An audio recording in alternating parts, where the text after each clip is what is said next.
안녕하세요.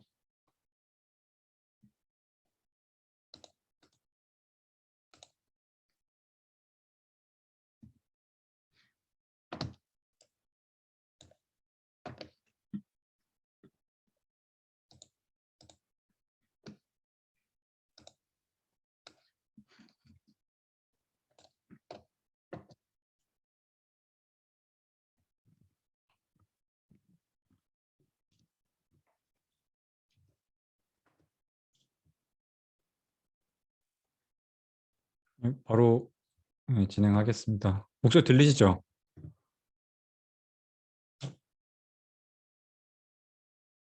네. 이거 몰랐는데 마우스 포인터가 큰 게 있더라고요. 그래서 오늘부터는 잘 보이게 할 수 있습니다. 우선 저희가 앞으로 이제 봐야 될 게 실업률 하나가 있고, 두 번째가 ISM 제조업 구매관리자 지수인데, 구매관리자 지수 PMI는 각 기업들의 구매팀에 있는 분들한테 뭐 너네 향후 경기는 어떻게 보니, 신규 발주는 많이 나갔니, 뭐 그런 거를 물어봐서 이렇게 지수화 시켜 놓은, 인덱스화 시켜 놓은 거라고 보시면 됩니다. 근데 그중에 ISM이 가장 공신력이 있고, 그래도 이번에는 좀 버텼죠. 이게 52.8인가 해서 나왔는데 60 위에서 놀고 있던 부분이 22년에 들어와서는 60 아래로 쭉 빠져서 계속해서 하향하고 있는 상태입니다.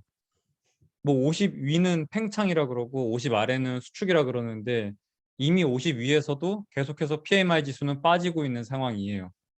그래서 오른쪽에 보시면 그 PMI, ISM 발표 중에서도 신규 주문 부분이 굉장히 중요한데, 이미 신규 주문 부분은 굉장히 많이 빠져서 이게 48인가 될 거예요. 그래서 지금 일단 경제 자체는 계속해서 안 좋은 방향으로 방향성 자체가 흐르고 있는 건 맞습니다. 그래서 산업 생산 같은 경우에도 산업 생산이랑 소매 판매가 결국엔 이제 GDP의 중요한 부분이기 때문에, 특히 소매 판매는 GDP의 7할을 차지할 정도로 높은 비중입니다. 우선 경기 이 기업들 자체를 보면은 산업 생산도 보시다시피 쭉 빠지고 있는 그림을 그리고 있어요. 그래서 22년부터 시작해서도 지금 계속해서 줄어들고 있는 모양새고, 무엇보다 좀 사람들이 많이 신경 쓰고 있는 부분 중에 하나가 도매 재고가 계속해서 쌓이고 있어요. 요게 뭐 작년에 기억해 보시면 공급망 적체 문제가 있었죠. 특히 뭐 반도체 이슈도 굉장히 컸던 부분이고, 그래서 반도체 이슈도 있고 해서 기업들이 미리 이 인벤토리를 어느 정도 쌓았다고 보시면 돼요. 특히 제가 그 보고서 쓸 때 했던 그 보고서 썼었죠. 미국 향후 전망에 관련된 보고서 쓸 때, 그때만 해도 이게 2.8%, 2.7% 이렇게 나오고 있었어요. 굉장히 높은 수준의 도매 재고를 쌓고 있었어요. 그래서 제가 자꾸 뭐 공급망이 문제는 전혀 그렇지 않다고 했던 것 중에 하나가, 뭐 당연히 무역 수지 적자 부분도 있었지만 이미 도매 재고도 많이 쌓아놨었어요. 그래서 이렇게까지 많이 쌓아놨는데 잘 나가지 못하고 있는 상황이 문제로 보입니다. 지금도. 특히 지금 여기서 제일 중요한 부분은 뭐 당연히 ISM, PMI가 가장 중요한데, 아직까지는 시간이 좀 있어요. 보시다시피 52점 몇으로 제가 봤던 것 같은데, 한둘 달 정도까지는 충분히 뭐 괜찮아 보이고, 지금 이쪽에 코로나 시기에도 보시면 40 위에서 놀고 있습니다. 그래서 45 아래로 빠지면 좀 문제가 왔다고 생각하시면 되고, 우리는 50 아래가 올 때쯤에 시장은 이탈해 있는 상태를 유지해야 됩니다. 그래서 이게 50 아래로 내려오는 그 기점을 보는 게 중요하고, 실질적인 리세션 오는 구간은 45 이하쯤에서 판단하시면 될 것 같습니다. 제가 뭐 PMI랑 제조업 관련 지수들, 이 각 연준에서 각 연방에서도 이걸 다 발표를 해요. 뭐 보시다시피 제조업 지수를 쭉 발표를 하게 되는데, 전부 다 하향 추세예요. 보시다시피. 근데 이게 시장이 근래 시장이 뭐 제가 7, 8월에도 계속 상방을 얘기를 드렸었잖아요. 제가 들고 있던 곧버스 정리하면서도 결국에는 시장이 지금 바닥 보고 일단은 상방으로 모든 지표가 발표되는 거에 대해서 뭐 good is good, bad is good, 다 나쁜 것도 좋은 거고 좋은 거는 좋은 거고, 좋은 거에다가만 계속해서 초점을 맞추고 있는 상황이기 때문에 지금 이 부분을 계속해서 그냥 넘어가고 있어요. 실적도 제가 말씀드렸지만 실적도 컨센 대비 좋았던 거지 실적 자체가 좋았던 건 분명히 아니에요. 그래서 실적도 확인해 보시면 실적도 다 이렇게 하향 추세를 그리고 있어요. 지금 계속해서 나오고 있는 이 제조업 지수 부문도 각 연방에서 나오는 걸 확인하시면 다 빠그라지는 이 추세가 그래요. 추세가 계속해서 다 빠지는 거예요. 어느 하나 좋은 이 연준 제조업 지수가 없어요. 특히 필라델피아 연준 캐펙스 지수 같은 경우에는 투자와 관련된 지표인데 굉장히 다 죽었죠, 완전. 해서 지금 뭐 경기 침체가 오니 많이 1분기, 2분기 안 좋았던 거는 중요하지 않아요. 그건 이미 지나간 거고 그렇게 지나가는 게 얕은 침체인 거고 우리도 모르게 지나갔잖아요. 우리가 언제 1분기, 2분기에 뭐 경기 침체 그런 얘기 한 적이 있나? 시장에서? 그때 제가 경기 침체 얘기를 했었는 그 이제 안 좋아질 거라고 얘기를 했던 건데 저도 1분기, 2분기가 안 좋다라는 얘기를 한 게 아니고 앞으로 안 좋아질 거예요를 얘기했던 거예요. 그냥 1분기, 2분기가 뭐 둘 다 역성장 나면서 지금 기술적 경기 침체가 오긴 했는데 그건 그냥 말 그대로 넘어갔어요. 그래서 시장이 신경 쓰고 있지 않은 상태고 그걸로 인해서 충분히 뭔가 인플레이션이 잡혔다고 보고 있는 것처럼 시장이 판단하고 있는데 저는 절대 그렇지 않다고 보고 있습니다. 요거는 메나임에서 발표하는 중고차 관련된 가격 지수예요. 근데 보시다시피 꺾였어요. 요거는 제가 소비자 물가 관련된 거 얘기할 때 좀 넣으려고 했던 자료인데 미리 좀 들고 왔습니다. 그래서 보시면 중고차 가격 지수가 꺾인 상태예요. 지금 정점 찍고. 왜냐면 이게 어쩔 수 없는 게 너무 비싸요. 무엇보다 중요한 게 너무 비싸요. 그리고 여러분 또 하나 고려해야 되는 게 이 자동차 시장 같은 경우에는 뭐 아시다시피 비싸잖아요.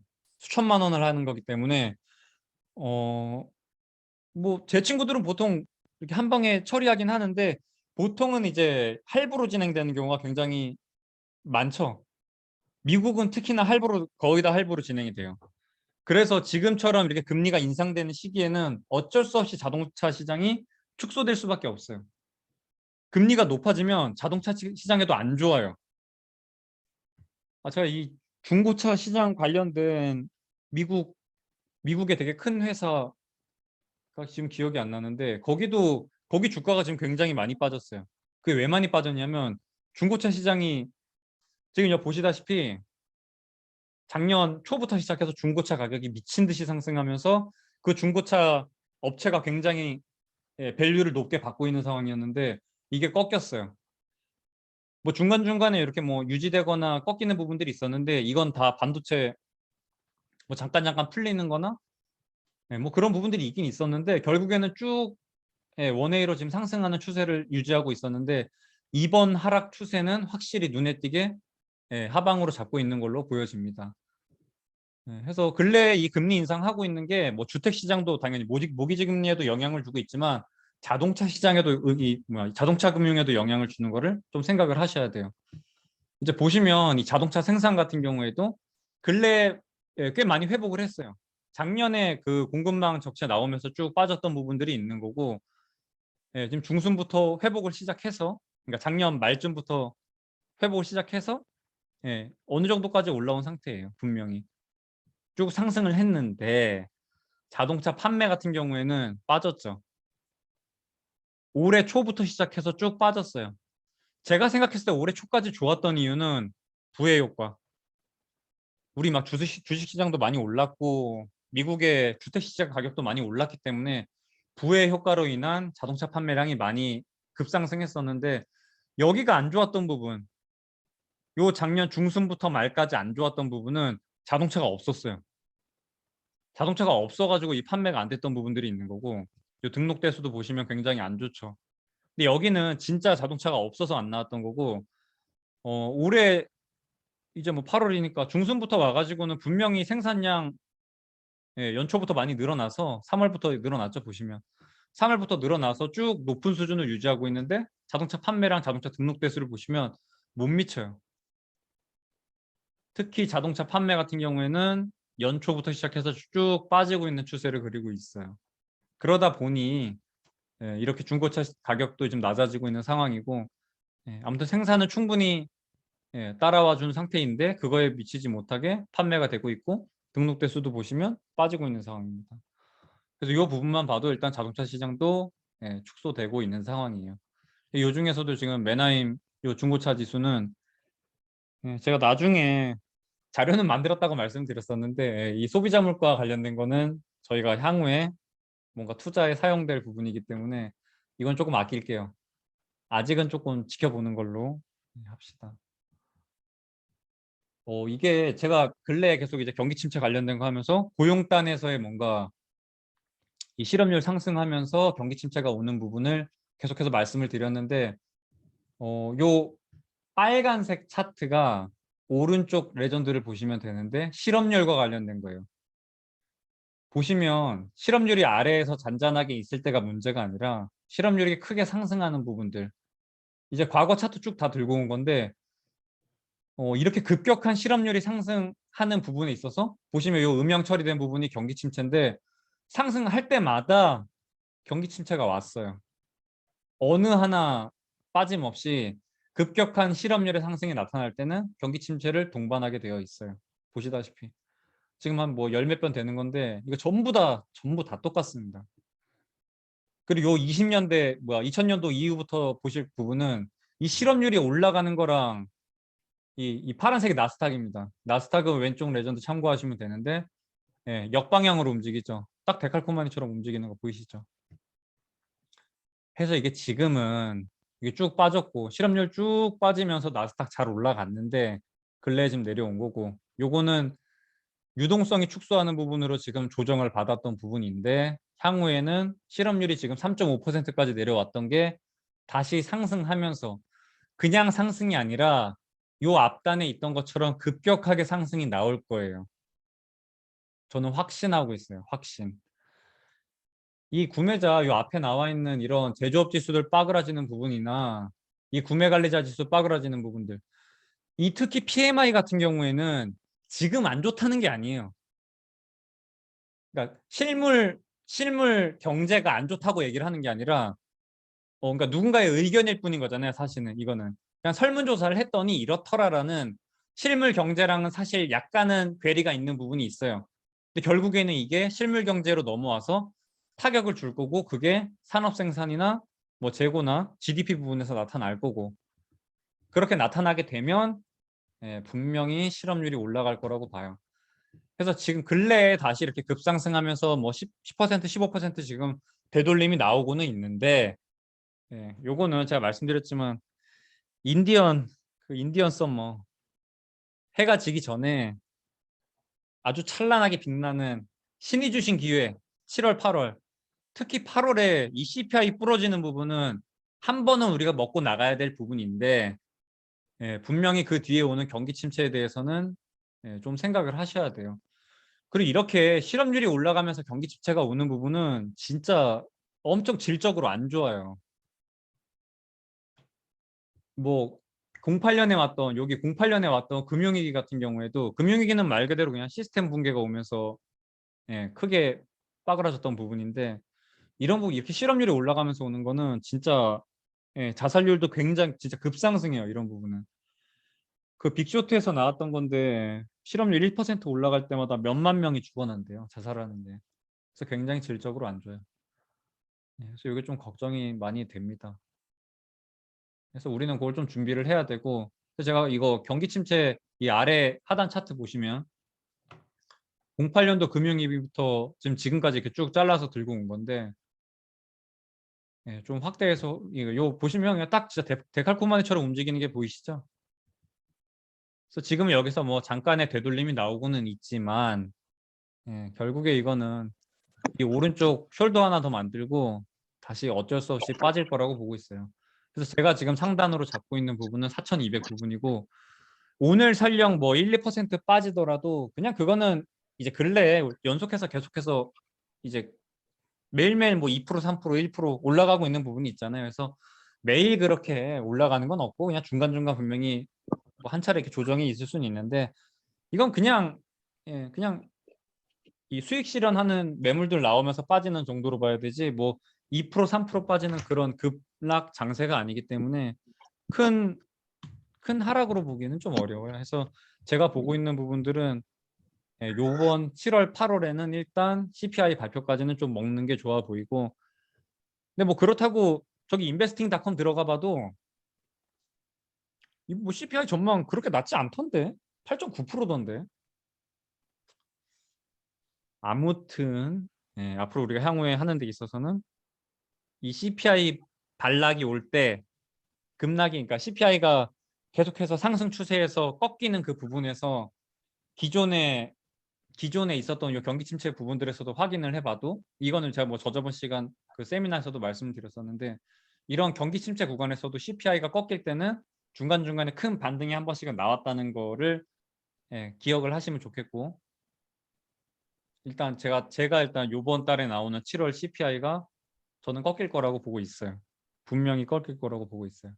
근데 인베스팅닷컴에서도 8.9% 나오는 거 보면, 그리고 인베스팅닷컴에서 나오는 항상 근 1년치 한번 보시면은 항상 예상하는 것보다 높게 나옵니다. 높게 나오는 부분이 있기 때문에 시장이 얼마나 이번에 그 반락에 대해서 신빙성을 가질지는 조금 지켜보도록 했으면 좋겠어요. 그리고 요거 하나는 또 제가 봤을 때 시장이 조금 오버한다고 싶은 부분이 있어요. 이거 같이 한번 보시면 10년물이에요. 미국채 10년물인데 지금 2.5%까지 내려와 있는 상태예요. 2.5%. 이 몇 달 전만 해도 3.5%까지 갔던 게 1%포인트 빠졌어요. 10년물인데 10년물이 1.5%가 빠졌어요. 이 말이 뭐냐면 결국에 가서 연준이 내릴 수밖에 없다고 말하는 거랑 동일한 거예요. 그러니까 채권 시장은 이미 연준 너네 올려봤자 얼마 못 올려라고. 큐티도 너네 그렇게 크게 진행 못해. 만기 도래하는 거, 회수하는 거에 대해서 못 믿고 있는 거예요, 지금. 안 믿는다는 거예요. 2년물도 보시면 2년 안에 금리 얼마까지 올라갈지에 대한 배팅을 하고 있는 건데, 뭐 그건 물론 이제 패드와치 요 채권 금리 이제 선물 시장 들어가 보시면 확인이 가능한데, 거기만 봐도 일단 내년 중순쯤에서는 금리가 꺾인다는 쪽에다가 배팅이 많이 들어가고 있어요. 근데 이거는 블라드가 얘기하는 것만 봐도 올해 최종 금리에 대해서는 4.0%를 얘기하고 물론 이제 블라드는 굉장히 급진이긴 한데 4.0% 얘기하고 있고, 근데 블라드 말 들어봐도 내년에는 금리 인하하지 않을까라는 얘기를 하고 있어요. 근데 이게 진짜 말도 안 되는 소리, 이거는. 진짜 요거는 요 2.5%까지 내려온 부분 중에 요 하락 모멘텀에 분명히 작용됐던 부분 중에 하나는 저기 뭐야, 펠로시 대만 가는 부분. 혹시라도, 아까도 말씀드렸지만 저는 그거 크게 신경 쓰지 않아요. 저는 크게 신경 쓰지 않아요. 근데 혹시라도 그 부분이 있기 때문에, 전쟁 우려 때문에 아마 장기 국채 금리가 이렇게 쭉 빠진 부분인데, 오히려 저는 오히려 TBT 여기서 다시 한번 매수 기회 왔다고 생각해요. 근데 TBT 지금 매수하기에는 뭐가 걸리적거리냐면 8월에 발표되는 CPI가 빠질 거란 말이에요. 일단 8월에 나오는 CPI는 분명히 빠질 거예요. 그래서 여기서 TBT 매수하라는 말 못 하겠어요. 근데 분명히 지금 시장이 이렇게 과도하게 채권 쪽에다 베팅하고 있는 부분은 진짜 분명히 문제예요. 이건 무조건 올라갑니다. 이거 말도 안 되는 수치예요. 특히 2년물도 3% 넘었는데 지금 2.86%까지 왔어요. 지금 2년 남은, 만기까지 2년 남은 채권물에 대해서 2.8% 얘기하고 있는 건데, 일단 중립금리를 3%, 3.25%뭐 이렇게 보고 있는데, 이게 지금 2.8%까지 안 간다는 거는 2년 안에 분명히 금리 인하가 한두 번은 온다는 얘기를 하고 있는 거예요. 채권 시장에서. 근데 얘네 그렇게 똑똑하지 않아요. 물론 다 기관 참여자긴 한데 이 멍청한 애들 이 3월까지 안 믿었다니까, 연준. 작년 말부터 3월까지 얘네가 안 믿었어요. 이 채권 시장에 있는 사람들이 이걸 안 믿었어요. 이렇게까지 올린다는 걸 안 믿고 여기서 버팅겼던 거예요. 왜냐면 이 앞전에 제가 이거 한 10년짜리 들고 오면은 한 근 5년 동안 양적 완화 진행하면서 비싼 가격에 중앙 이 연준이 계속해서 매입을 해주다 보니까 안 믿었어요. 이 금리 올라갈 거라고. 그래서 얘는 여기서 대학살 났죠. 여기 쭉 3.5%까지 올라가면서 개작살 났어요. 개작살. 이거 진짜 듀레이션이 길잖아요. 이게 1점 몇 %짜리 10년물이었는데 이게 3.5%까지 올라가면 개작살 났던 거예요. 여기서. 근데 얘네가 다시 한번 또 너네 또 못 올려라고 다시 한번 배팅이 들어가고 있는 상황이에요. 근데 절대 안 됩니다. 이건 무조건 올라가게 돼 있어요. 이거 뭐 중국 PPI도 제가 들고 왔는데 이것도 결국 소비자 물가랑 관련된 거예요. 제가 왜 8월에 빠질 거라고 보는지 이거 그냥 하나 들고 왔어요. 제가 보는 것 중에 이 지표도 하나 분명히 있습니다. 중국 PPI가 빠지고 있어요. 근데 지금 CPI는 그러니까 중국의 PPI는 빠지고 있는데 미국의 CPI는 올라가고 있어요. 급격하게. 그래서 이 괴리율이 벌어지고 있는데 결국에 어느 한쪽으로 수렴을 할 거예요. 근데 어느 한쪽으로 수렴한다고 하면 당연히 PPI를 CPI가 따라오게 돼 있죠. 해서 지금도 많이 뭐 CPI 관련된 거 많이 힌트를 드렸는데 분명히 빠집니다. CPI는. 일단 장단기 금리를 제가 들고 왔는데 보시다시피 10년물이랑 2년물이 장단기 금리가 역전됐을 때 이 앞쪽에서도 90년대쯤에서 나왔던 경기 침체를 보시면 장단기 금리가 역전이 되고 요게 장단기 역전이 됐던 게 빠져나오면서 다시 플러스로 돌리면서 경기 침체로 들어가는 게 나타나고 2000년대에 나왔던 요 닷컴버블 때도 보시면 2000년대에 장단기 금리 역전되고 쭉 상승하면서 빠져나올 때 경기 침체 나오죠. 2008년 서브프라임 이 금융위기 왔을 때도 장단기 금리 역전됐다가 쭉 상승하면서 빠져나오면서 결국에 경기 침체 또 한 번 나오죠.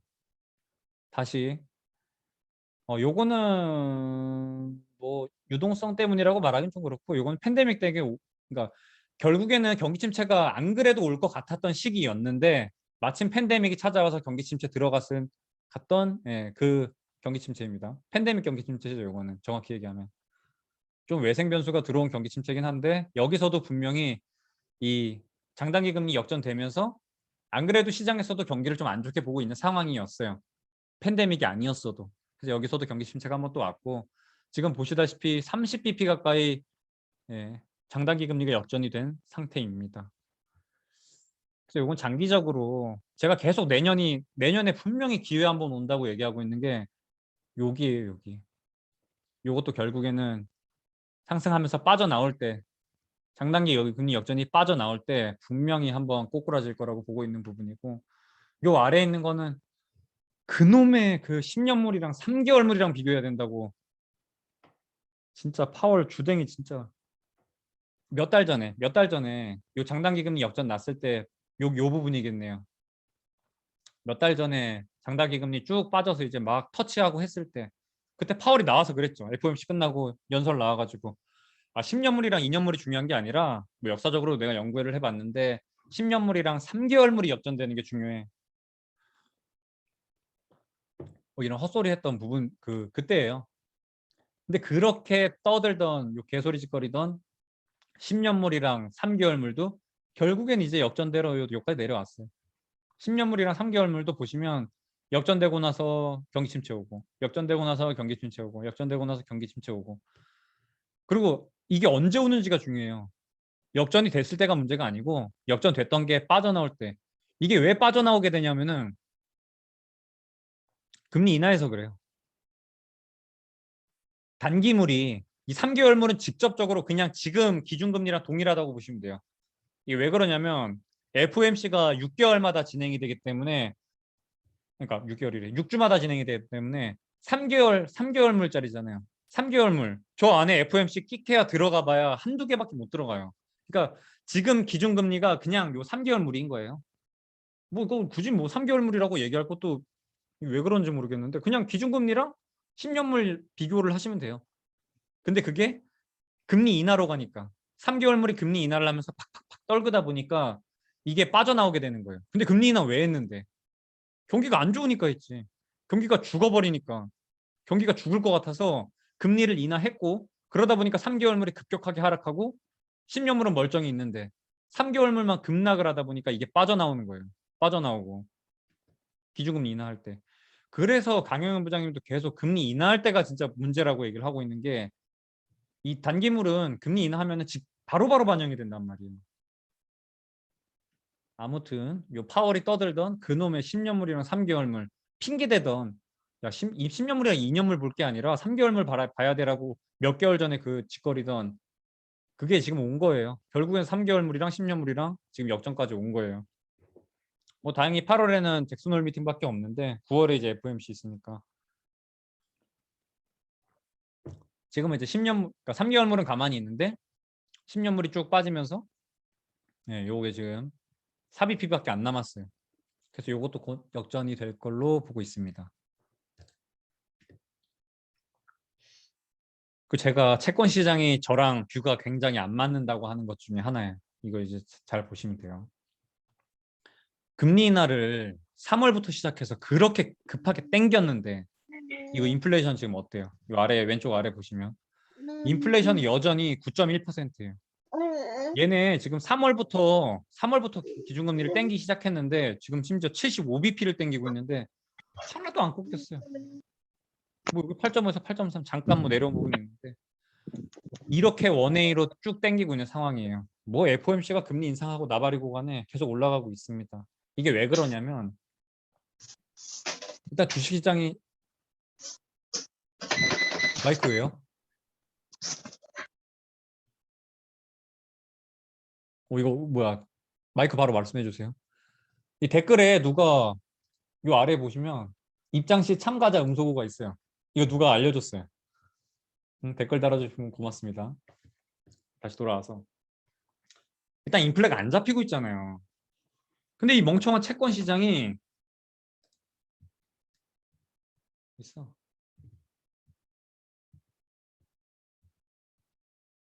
이 멍청한 채권 시장은 아직 인플레이션 하나도 안 잡혔는데 벌써 지네끼리 인플레이션 잡혀가지고 뭐 금리 인하하는 것처럼 그러고 앉아 있는 거예요.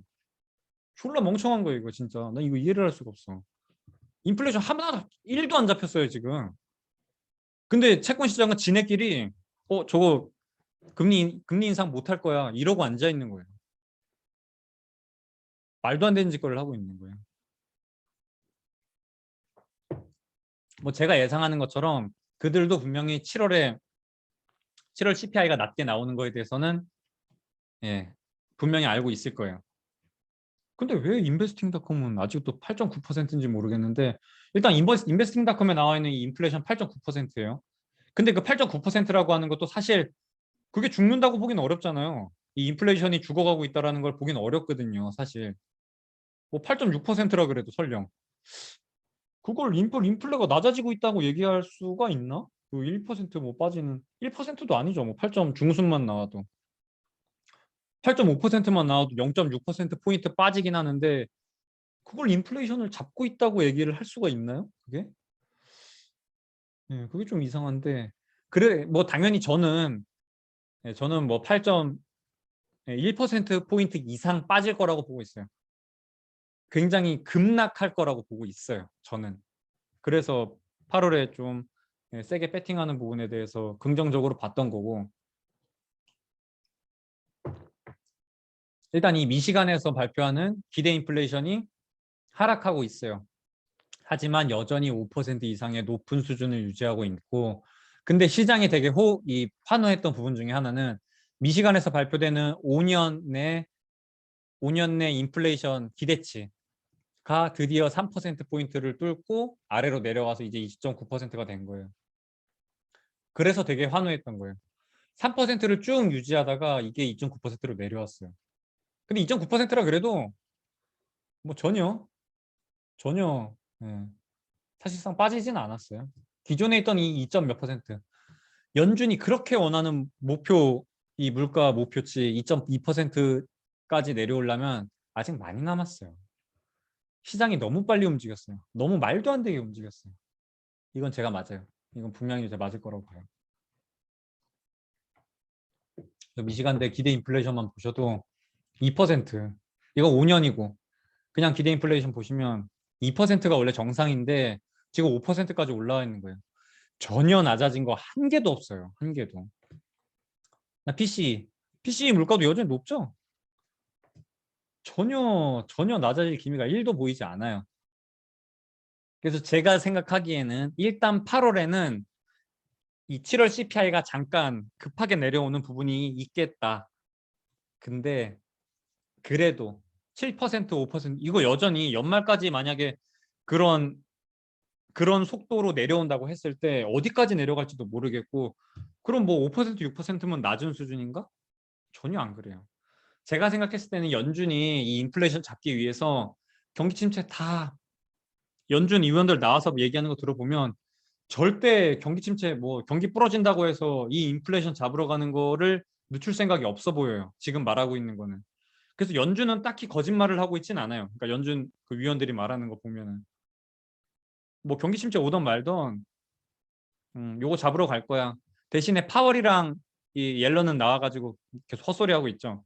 고용지표 좋아가지고 뭐 금리 인상해도 충분히 버틸 수 있어. 뭐 일단 개소리하고 있는데 누누이 말씀드리지만 고용지표는 1분기 정도 후행하는 지표이기 때문에 연준이 석 달 정도 금리 미친 듯이 땡기는 거를 조금 딜레이. 고용지표는 늦게 나오니까 지금 금리 인상 이렇게 막 하는 거에 대해서 어느 정도 명분을 찾을 수 있죠. 고용 괜찮아서 아직 경제 괜찮아 이런 식으로 뭔가 당위성을 좀 줄 수 있어요. 근데 연준도 모를 리 없어요. 확실합니다. 연준도 모를 리 없어요. 지금 3.5%인데 실업률이 앞으로 이제 0.1%포인트씩 쭉쭉쭉 올라가는 부분이 나올 거예요. 그래서 문제가 되는 거는 한 4% 정도까지 가면 문제가 될 거라고 보고 있고 저는. 설령 4%인데 여전히 인플레이션이 5%, 6%를 유지한다? 5%, 6%도 지금 9.1%에서 3%포인트 빠진 거예요. 굉장히 많이 빠진 거긴 한데 그때도 만약에 5%, 6%라고 하면 여전히 높은 수준인 거는 변함이 없습니다. 연준이 5%, 6%를 그냥 냅두고 갑자기 금리를 인하? 동결까지도 오케이. 동결까지도 그래. 뭐 납득이 가는데 인하는 말도 안 돼요. 헛소리야, 헛소리. 채권 시장이 저렇게 발작하고 있는 거는 저도 지금 이 CPI가 빠지는 부분만 아니었으면 TBT 사자고 엄청 얘기할 거예요. 이거 지금 미쳤다, 채권 시장이. 저 배팅 미쳤다고 하면서 TBT 사자고 할 텐데 일단은 요 9.1%가 분명히 8% 정도까지 급락하는 게 전 나을 거라고 보고 있어요. 그 근거로 요 앞쪽에서 말씀드렸던 뭐 중국 PPI랑 스프레드 벌어지고 있는 부분도 있고 중고차 매나임 지수 빠지는 부분도 있고 주택 렌트비도 빠졌어요. 7월에. 그래서 분명히 CPI 같은 경우에는 빠질 거예요. PCE가 중요해요. 연준이 보는 게 PCE 보고 하는 게 맞는데 지금 시장이 CPI를 보고 움직인다고요. 그러니까 뭐라 그래야 되지? 중요한 지표는 이게 맞는데 시장이 깜짝깜짝 놀라는 그 지표는 CPI예요. 코어도 중요하겠죠. 코어도 중요한데 시장이 놀라는 건 CPI예요. 그래서 자꾸 CPI 숫자에 이렇게 연연하고 있는 거예요. 마지막으로 엔화는 제가 일본 그 경기 침체가 올 때마다 이 엔달러가 환율이 어떻게 움직였는지도 과거 세미나에서도 제가 한번 그 차트를 들고 온 적이 있었는데 이거 뭐 오늘도 보시면 많이 오르고 있죠. 되게 많이 올랐어요. 그러니까 이게 진짜 되게 좋았던 이 엔화 투자가 굉장히 좋았던 이유는 내가 짊어지는 리스크 대비 수익률이 좋았기 때문에 괜찮았다고 말씀을 드리는 거예요. 이때 우리 2.7에서 TBT 살 때도 이거 금리 올라가는 거 너무 뻔했잖아요. TBT도 굉장히 리스크 대비 수익률이 좋았던 투자처였고 그래서 이것도 진짜 굉장히 좋았던 투자였고 엔화도 이런 투자가 또 있나? 진짜 엔화도 너무 나이스했다고 생각해요.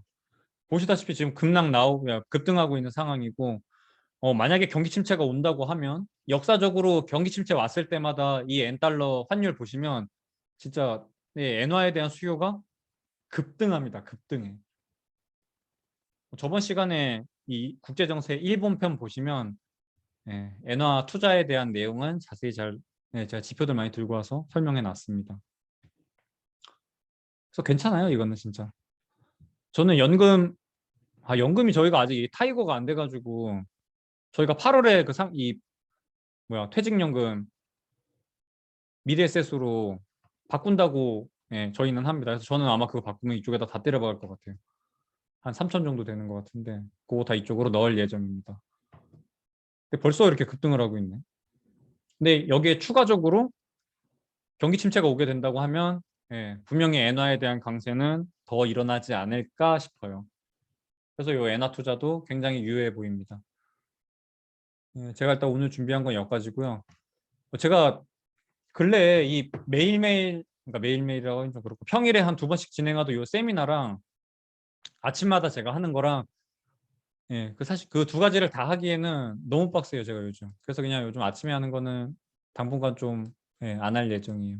그거를 오히려 없애고 차라리 그냥 이렇게 유튜브로 좀 이틀에 한 번씩 정도는 요 세미나 해서 제가 이걸 하고, 그러니까 이렇게 유튜브로 하려고 하는 이유가 봐야 될 게 너무 많아요. 말씀드려야 될 것도 너무 많고 단순히 뭐 사견만 가지고 이렇게 떠들기에는 투자에 대해서 요즘 봐야 되는 그게 너무 많습니다. 전에 한번 그래서 아무튼 이제 아침에 하는 거는 제가 좀 줄이도록 하고 오히려 저녁에 제가 퇴근하고 나가지고 요걸 좀 하는 걸로 할게요. 우선 질문부터 보면 기준금리와 2년물, 10년물이 역전되는 것도 가능한가요? 뭐 그건 뭐 당연히 가능하죠. 기준금리를 뭐 그냥 3개월물 뭐 이렇게 보시면 그러니까 결국에는 2년물이라는 거는 2년 동안의 어떤 평균? 평균 금리라 그래야 되나? 아니면 이거 뭐 가격 산정하는 공식에 대해서는 제가 뭐 자세히 좀 말씀드리긴 좀 그런데 기준금리는 진짜 말 그대로 현재 금리인 거고 2년물은 2년 동안에 내가 어느 정도 금리를 받아야 합당한지에 대한 계속해서 뭐 매크로 이슈가 없이 그냥 잔잔하다고 하면 기준금리가 앞으로도 그냥 평범하다고 하면은 2년물도 그냥 지금 기준금리랑 비슷한 수준일 건데 앞으로 우리가 금리를 많이 올린다고 하고 있으니까 2년물이랑 차이가 있었겠죠. 근데 지금은 기준금리랑 2년물이랑 많이 붙어 있어요. 10년물은 뭐 얼마든지 역전이 나고 있는 거고 아까 말씀드린 것처럼 3개월물이 거의 기준금리랑 붙어 있는 거기 때문에 왜냐하면 FOMC가 진행되는 거는 6주마다 한 번씩 진행이 되고 FOMC가 뭐 석 달 동안 해봐야 끼케야 2번인 거고 한 번 정도 반영된다고 했을 때는 3개월물이 기준금리랑 동일하다고 보시면 됩니다. 그래서 그 2개가 지금 역전이 되려고 하고 있습니다. 10년물이랑 3개월물이랑. 2번째 질문은 장기물 하락에 대한 부분을 경기 침체는 온다고 생각해서 채권 매수로 보는 채권 매수세로 인한 금리 인상으로 보는 견해는 틀린 건가요? 채권 매수세로 인한 금리 인상으로. 채권 매수세로 인한 금리 인상으로 무슨 말씀이시지? 장기물 하락에 대한 부분을 경기 침체는 온다고 생각해서 금리 인하겠죠? 금리 인하겠죠. 이건 금리 인상이 아니고. 그러니까 경기 침체가 온다는 걸 예상을 해서 장기물에 대한 매수세가 붙으면서 금리가 빠졌다라고 보는 게 어렵냐라는 질문인 것 같은데 맞죠? 경기 침체가 오는 거에 대해서 시장이 그러니까 경기 침체가 오면 연준이 금리를 못 올릴 거야라는 게 들어가는 거예요. 단순히 경기 침체가 와서 산다가 아니라 경기 침체가 오면 결국에는 연준이 지금 취하고 있는 이 긴축 스탠스가 피봇 될 거야라는 거에 베팅을 하고 있는 거예요. 정확히 얘기하면. 근데 저는 지금 그게 틀렸다고 보고 있는 거죠. 잡혀야 되니까. 긴축 왜 하고 있는데? 인플레이션 때문에 하고 있는 건데 강제로. 다시 코스닥 인버스에 대한 견해를 여쭤보고 싶습니다. 미국 장과의 차이가 어떤 게 다를까요? 이 전 시간 세미나에서 제가 말씀드렸던 부분인데 국제 정세 얘기하면서 지금 오고 있는 이 전 세계가 이 경기 침체를 겪고 있는 부분은 단순히 미국이 그냥 그러니까 달러를 미친 듯이 찍어내서 시니어리즈 효과 노리려고 쫙 전 세계에 뿌렸다가 지금 이제 그거를 인플레이션이 발생하기 때문에 거두어들이고 있는 상황이에요. 또 결국엔 뭐 또 얘기를 하게 되는데 제가 생각하는 CPI가 빠질 거라고 보고 있는 부분 중에 하나는 미국이 자국 화폐 가치를 급격하게 올린 부분 때문에 달러화에 대해서 굉장히 강달러로 만들게 되면서 7월에서 무역 수지가 좀 괜찮게 나온 부분이 있기 때문에 분명히 CPI가 낮아질 거라고 보고 있는 거예요. 그러니까 강달러. 그 제가 저번 세미나 때도 말씀드렸는데 미국은 그러니까 전 세계를 지금 미국이 혼자 약달러 만들어 가지고 쫙 돈 뿌렸다가 강달러 만들면서 촥 다시 수거하고 있는 상황이에요. 그래서 오히려 내가 주식에 투자한다고 했을 때는 차라리 이쪽 미국에다 투자를 하는 거예요. 왜냐면 미국이 자기네만 살려고 자기네 민족주의로 돈을 그냥 쫙 뿌렸다가 다시 쫙 걷어들이고 있는 상황이기 때문에 오히려 인버스를 때린다고 했을 때는 미국이 아니라 우리나라처럼 경기 침체가 오면은 수출 주도 국가인 우리나라 같은 경우가 진짜 큰 타격이 와요. 소비 시장이 멀쩡해야 우리나라처럼 수출하는 나라는 그 소비 시장에서 다 소비를 해줘야 수출이 많이 늘어나는 건데 소비 시장이 다 경기 침체가 가지고 소비가 다 죽어버리면 수출이 나갈 데가 없죠. PPI는 PPI대로 계속 올라가 있는 상황인데 가격 전가도 어렵고 이 소비 국가가 똑바로 소비를 못 해주면 우리나라처럼 수출 주도 국가는 직접적으로 타격이 오게 돼 있어요. 뭐 우리나라, 일본, 중국, 신흥국 저 베트남까지 그렇게 보시면 돼요. 그래서 코스닥 인버스는 괜찮아요. 제 동생이랑 저랑 다 들고 있어요. 그냥 뭐 손에 많이 난 상태인데 이건 딱히 걱정하고 있진 않아요. 이거 그냥 1년, 2년 정도 보고 있는 거기 때문에 지금 뭐 현금 한 40 정도 들고 있는데 그거는 일단 좀 움직임 좀 더 보면서 N 선물도 조금 샀어요. 저는 여기 타이거 쪽에다가 일단 좀 지켜보시죠. 그리고 요 7월, 8월에 상승하는 부분은 신이 주신 기회 그렇게 보시면 될 것 같습니다. 그러니까 지금 충분히 저는 만족했을 거라고 보고 있어요. 근래 20% 넘는 상승장에서 여러분이 좀 잘랐으면 좋겠어요. 현금화 천천히 현금화해서 현금 비중을 조금 늘리는 기간으로 가졌으면 좋겠어요. 이걸 뭐 찐반이네 뭐 추세 전환이네 그딴 소리 하고 있으면 안 돼요. 이거 저 앞쪽에서도 보여드렸지만 시장 안 좋아요. 분명히 다 죽고 있어요. 이게 나올 거예요. 이게 실적으로 이 경기 제조업 지수들 다 안 좋은 거 다 빠지고 있죠. 지금 추세 전환 전혀 안 나왔어요.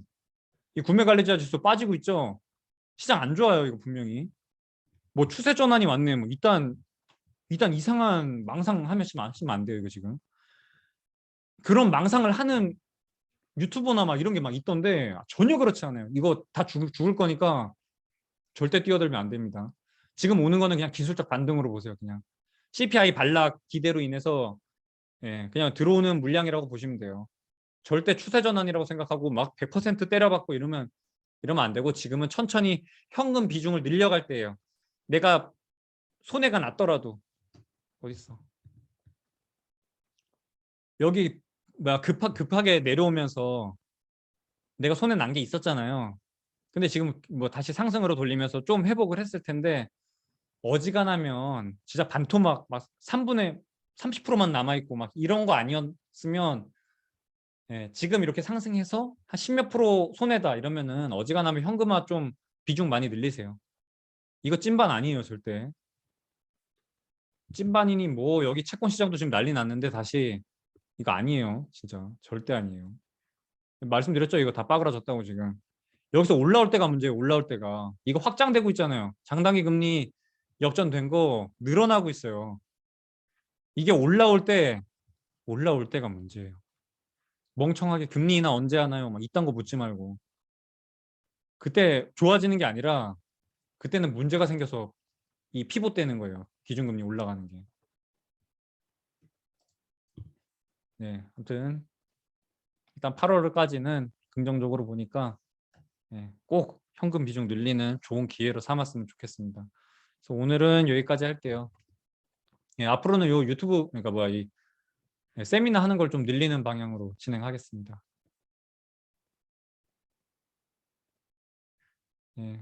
일단 경기 침체 올 때까지 함께 하는 걸로 하시죠. 감사합니다. 수고하셨습니다.